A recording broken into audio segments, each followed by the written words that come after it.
Gentlemen, you are both drunk on cosmic wine. Welcome to the show. I'm Dr. Mark Sylvester. And I'm Dr. Richard Schulman. This is Alt Psych.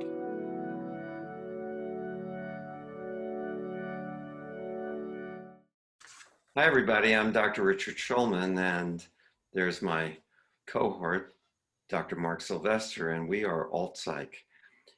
Now, you know, I had this idea talking to Mark and knowing him for many years and trying to figure out what can we bring to our viewers that they just can't get in a lot of other places. And what do we love? Well, we love non-ordinary minds. Yeah. And for years, we watched X-Files, and we read all kinds of interesting books, and we've been inspired. And when we started making a list of all the things that we could talk about, well, we ran out of pens. So we had to print it out on computer paper. There are so many things that we would like to bring you. So, Dr. Mark Sylvester, how did you get interested in non-ordinary mind? So, non-ordinary mind, we're going to be talking about a lot of different topics. So, to just keep you in suspense, well, yeah, what got me interested in consciousness, I guess, in the mind and its ability to manifest different perceptions, different realities, different interpretations, different abilities, unexplained phenomenon. Probably with me, and we've talked about it on the show before, probably my earliest memory was, falling on a tree out of a tree on my head when I was 6 and being knocked out, and having a classic near-death experience. That probably was one of the most powerful, certainly earliest reasons why I got interested in consciousness, because I think most people tend to think their consciousness is what they're feeling right now. It's what I like to call consensus reality. You and I agree that we're in cyberland, we're in virtual cyberspace. We certainly are right at this moment. Yeah, and if we got someone else in here, they would probably agree with it too. That I'm reality, you're reality, she's reality, that color is blue. There's a general consensus. Watch, I'm going to change my name. Bam. Good one. See? So when someone has an experience that doesn't fit that model, that's intriguing. That's intriguing to me. And for me personally, that probably started with my own classical near-death experience and experiencing a sentience and a consciousness discrete from consensus reality. But it's really not too far off, because people do experience non-ordinary states all the time, right? Like daydreaming or nightmares. Knowing who's on the phone before it rings. Certain precognition, inspiration, epiphanies.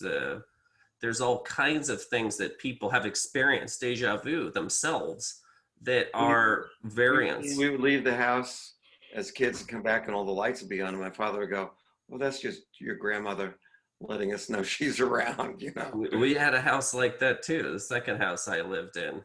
We were absolutely positive we would leave and the lights would be all off, and we'd even joke about it, pulling out as a family to dinner. Okay, look, the lights are all off, come back, and they were on.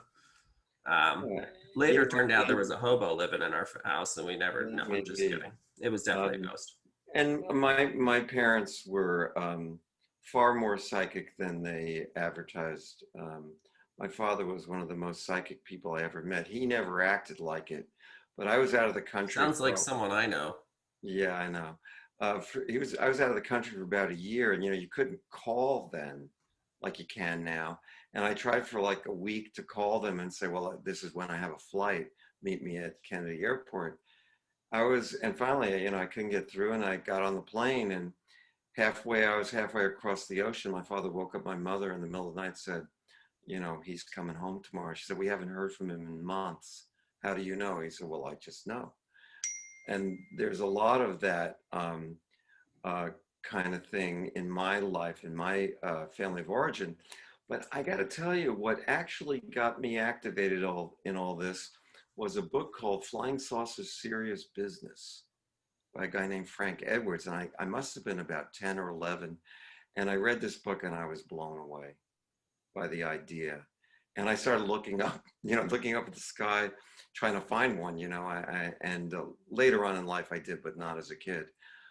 It activated me that there was a whole different way of looking at things, that there was a perspective that was beyond what we were told. And then, the 60s rolled around and, and there was the drug culture and an alternative culture, which you missed out on, no?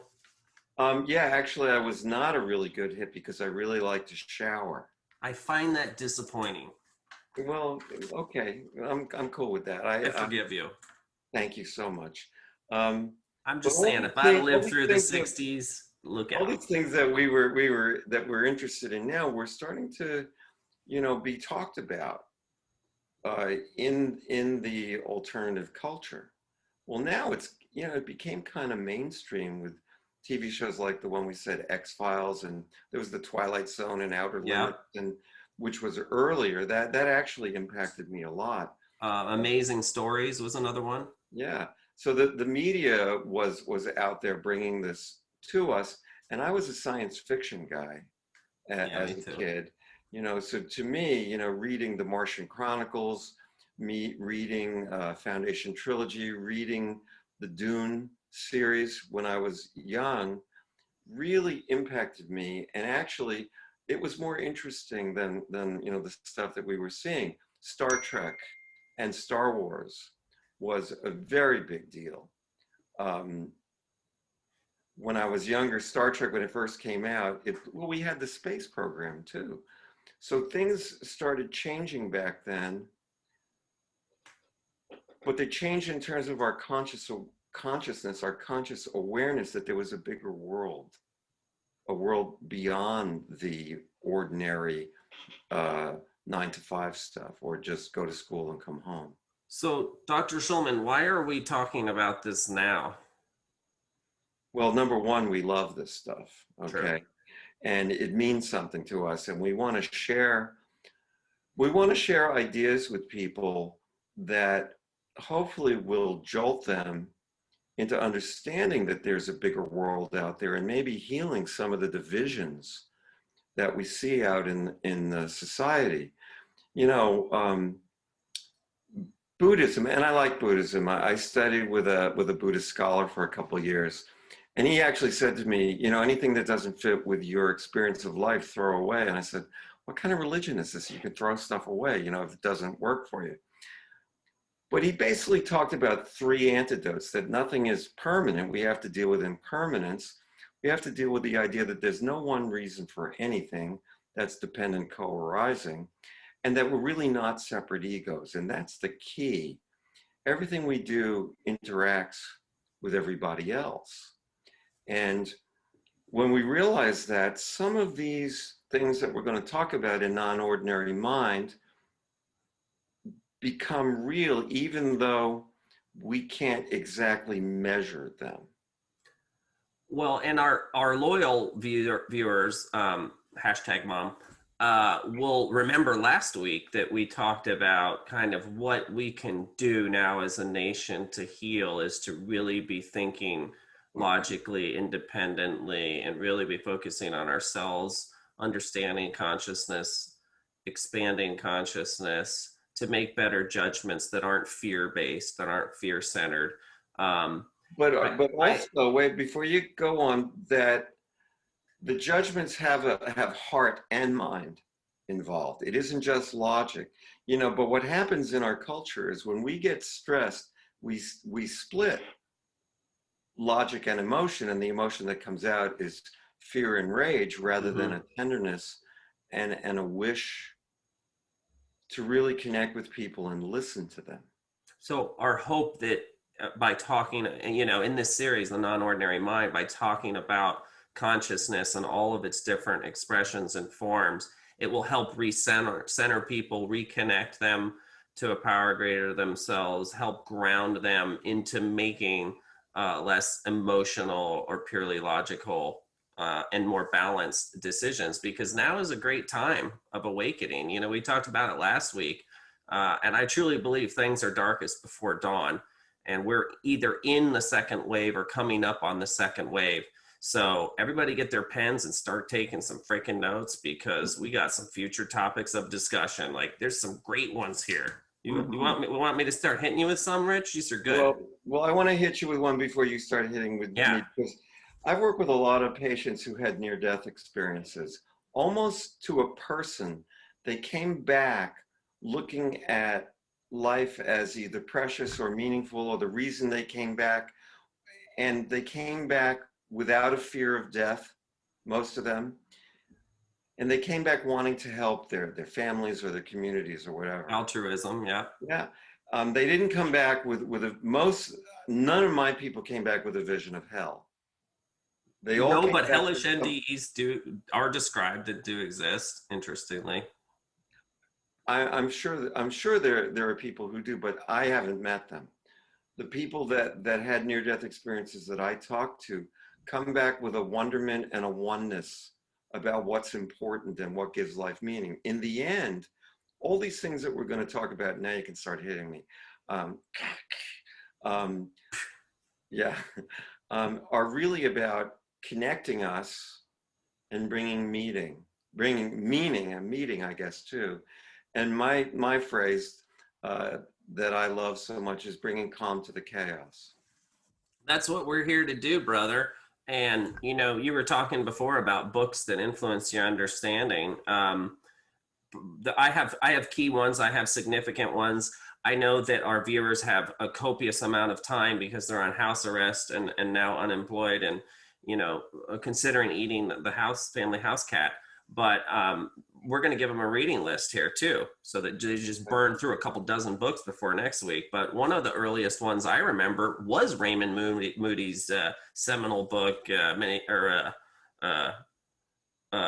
Experiences, where he coined the original phrase. Well, I can't remember his original book now. Life After Life.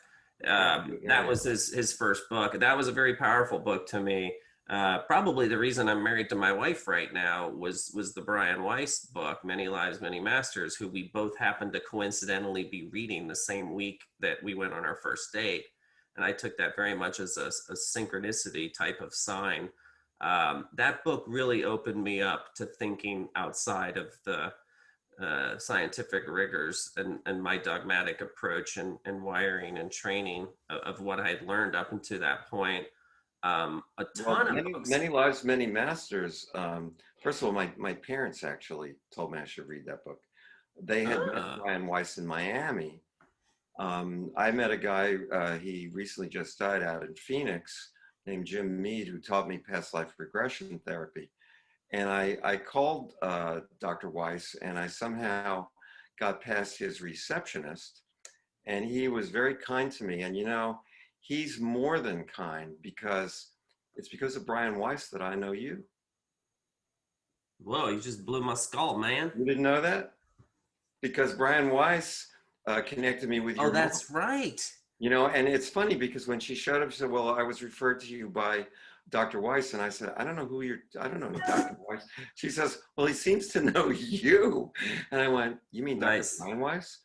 And, you know, you're one of the most important people that I've ever met in my life in terms of my own karma. And the idea that we would both be affected by this book, I would call him up 3,000 miles. I was in California then, and I want to know, you know, how he did this from a practical point of view. And I wind up, you know, meeting one of my best friends of my entire life. You know, it's pretty amazing. You meet your wife through this thing. I meet you. There's a lot of karma in this. And that's another thing we can talk about in terms of... oh, it's on the list, buddy. I know. It's wonderful. But, you know, we were talking last week, remember, about meaning and finding meaning right now, and it being really a compass to help people out of the squirrel turd that is 2020. And Viktor Frankl's is an excellent book to read right now, Man's Search for Meaning. really boils the crucible of a bunch of crap going along and around and affecting this guy, and what he learned out of it. And then of course introduction to logotherapy. Stanislav Grof was a big, he actually turned out to be a psychiatrist. I was interested in him long before I was even considering being a doctor, because it was very, very intelligent, insightful theories, work, ideas, evidence. Very, very interesting guy. That was a big influencer for me. You and I both love Ram Dass. God rest his soul. Ram Dass was kind of at the beginning of consciousness expansion for me, because one of my college buddies kind of was a big Ram Dass guy, and he gave me the book Be Here Now. And yep. Sitting over on my bookshelf. But the book that Ram Dass wrote that really affected me was The Only Dance There Is, where he got more, it was more thoughtful about Eastern perceptions of consciousness and reality.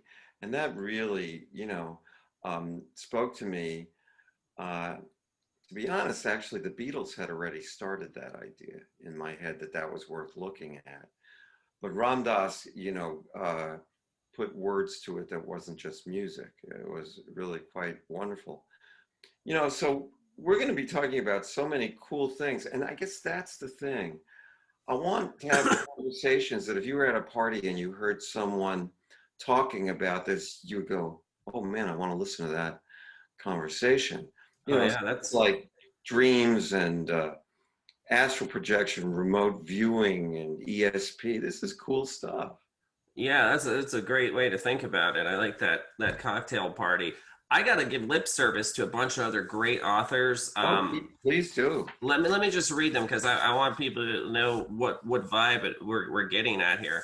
And you and I have talked a lot about John Lilly. He was very influential in my readings as well. Of course, The Brave New World by Aldous Huxley. Excellent book. Anything Melvin Morse was very similar to Raymond Moody. Maurice Rawlings was similar. Cleansing the Doors of Perception by Houston Smith. Another guy who recently died. I had dinner with him out in Berkeley, my wife and I, a couple years ago. Fascinating individual. Excellent book. Bruce Grayson, I did, of course, a fellowship and published some research on near-death experiences up at the University of Virginia. I was also into a lot of physics books like Michio Kaku. Rick Strassman, you and I have talked about. He wrote, of course, about the endogenous pineal molecule DMT and kind of its role in non-ordinary states. Robert Bruce, Terence McKenna, Elizabeth Kubler-Ross on Death and Dying was very influential. Carlos Castaneda on Dreaming, and Don Juan. All of these were kind of what I was reading in my formidable years that really got me interested in consciousness. Now, none of this I could say to the admission committee on medical school about why in the hell an engineer was applying to medicine, because that was a tough transition. But the truth is, joke's on you, med school, this was the reason. This was the real why. I wanted to learn more about the mind, the brain, and humanity and consciousness. See, my world went in a different way. My father was very focused on me becoming a medical doctor, and I just wasn't interested. I was interested in this. I was interested in what made people tick. And I remember reading a biography of Freud, believe it or not. Talk about a weird little kid. At 8 years old, there was Ernie Pyle, war correspondent, Lou Gehrig, The Iron Horse, and Sigmund Freud, something about the mind, I can't remember. And I read all three, and I saw the Freud thing, and I went, I'm going to do that. And I forgot my tweed coat today. But so Freud, even though I'm not a Freudian, the whole idea that dreams were important really resonated with me. That dreams could tell you something. And I mean, I've sort of gone down a lot of dream interpretation theories. Now I just think it's stories we tell ourselves about ourselves in symbols. But finding out that there were symbols that go across cultures and across time was so cool to me. And I think eerie. That the idea of almost like Mick Jagger once said, catch your dreams before they slip away. I can't get no satisfaction. Is that the one you're thinking of? No, no. Well, that was a different one. That was actually more fun. That was good. Goodbye, Ruby Tuesday. Um, uh, don't question Well, why she needs to be so free. She'll tell you it's the only way to be. Really great poetry. Um, in any event, I mean, for me, I went down a slightly different road, but they fit together really well. Um, Milton Erickson's hypnotic realities knocked me over. I mean, and Erickson is in sort of my what do you call it? Lineage, my psychological lineage. My teacher was taught by Sheldon Starr, was taught by Jay Haley, was taught by Milton Erickson. So it's in my lineage. But Erickson was great. Reading about Kabbalah, Carlos Suarez, The Cipher of Genesis, just blew my mind. Some of the Buddhist stuff, Dilgo Kensei's Heart of Compassion, Chogyam Trungpa's Crazy Wisdom. I just ate that stuff like it was or the candy. Tibetan Book of the Dead. Absolutely. And then other things like poetry. Rumi was very powerful for me. Yeah. The Bhagavad Gita. Yeah. So such beauty. It was powerful for Oppenheimer too. Okay, I'll give him that. Rudolf Steiner, I don't know, the Theosophist, George Gurdjieff, Meetings with Remarkable Men, was very powerful. I feel like I'm around that all the time. The Way of the Shaman by Michael Harner affected me tremendously. Oh, Gopi Krishna's Living with Kundalini. That opened up a world, because some of my patients were having these experiences they couldn't explain, and they seemed psychotic, and I stumbled over this, and I went, I think that's what's going on here. Well, we got a whole show on Kundalini coming up. Absolutely. And Chi, Kundalini and Chi, I believe it is. There you go. Robert Monroe's Journeys Out of the Body. I think Journeys Outside the Body. The whole idea of astral projection and having that experience myself, and not knowing just what happened. And then I read this book and I went, oh, that's what happened. It was kind of nice to have. And I think that's another part of the reason that I want to do this, is because people have these experiences and they think they're crazy. There was a study, 55% of people after they lose their spouse will report a visitation. Mm-hmm. But almost nobody talks about it because they don't want to be seen as crazy. Same thing with deathbed visions and terminal lucidity. Plug for that show too. Okay. We got a lot getting involved in hypnosis was a big deal for me. Altered states of consciousness, the whole idea that you could use hypnosis to heal rather than giving someone a pill. Very, very powerful idea for me.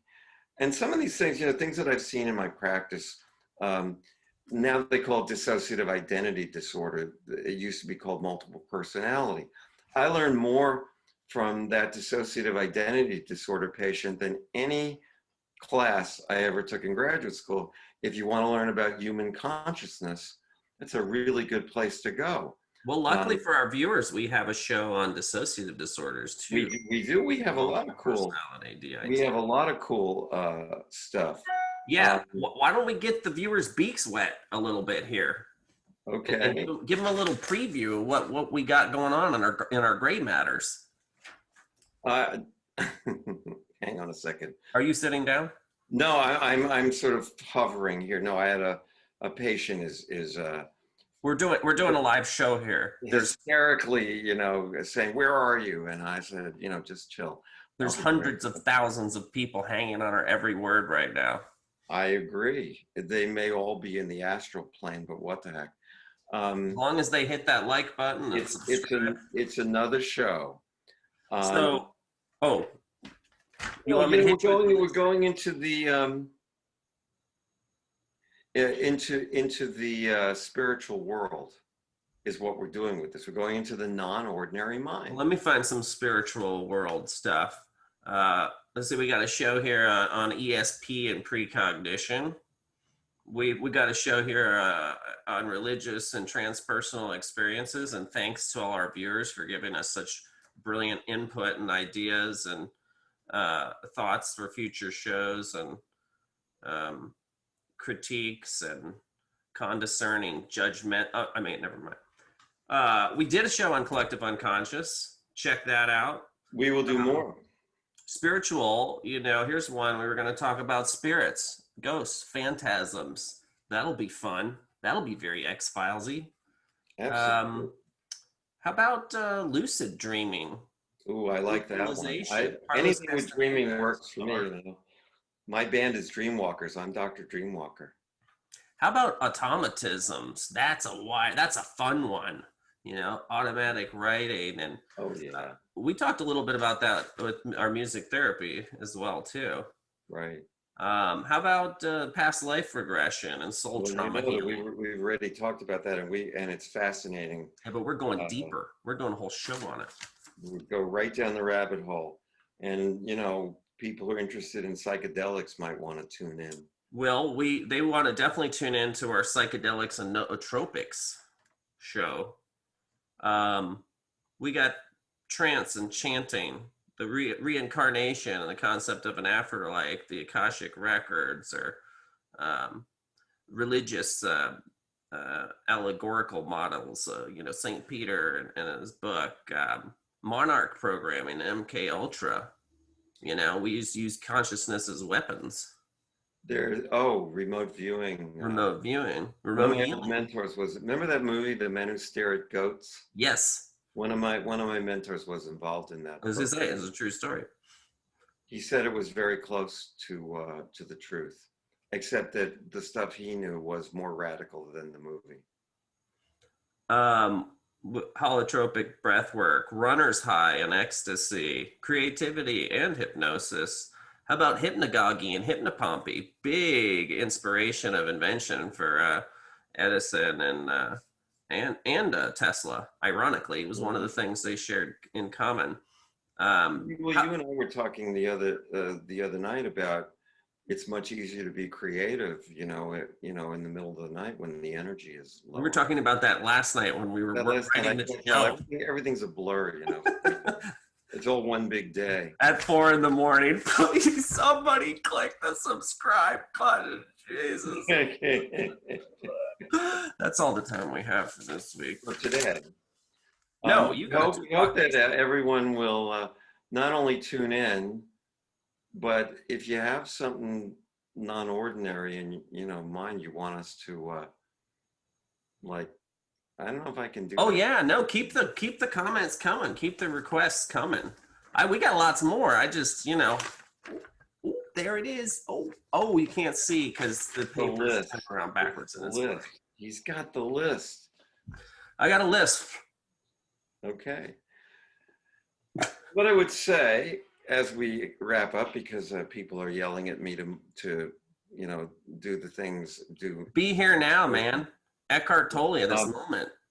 Tune him out. Tune in. Drop out. Wake up. That's Timothy Leary. Yeah, well, there's, I don't know about Timothy Leary, but really Leary. Leary of Leary? We're waking up now. This is part of it. Well, we're still alive. You said something really interesting before, and I'd like to wrap up with that thought. I did? That with all the darkness, there must be a lot of light ready to come in. There's got to be a balance between dark and light. And yes, the balance is on the way, and I think this is part of it. Strap in, buckle up your seatbelts, put on your helmets. Next week's going to kick some serious AS hockey sticks. Be ready to dive into the deep well of consciousness. And the other thing you got to be is be well. You forgot the B. No, I said that at the beginning. Oh, you said the B, but you said it before you did the finger thing. All right, go. Some people have to work for a living. I get it. You're an important guy. All right. Oh, well, we'll see. Nice talking with you, Dr. Yeah. See you next week. I'll be here. Excellent. Bye. Bye.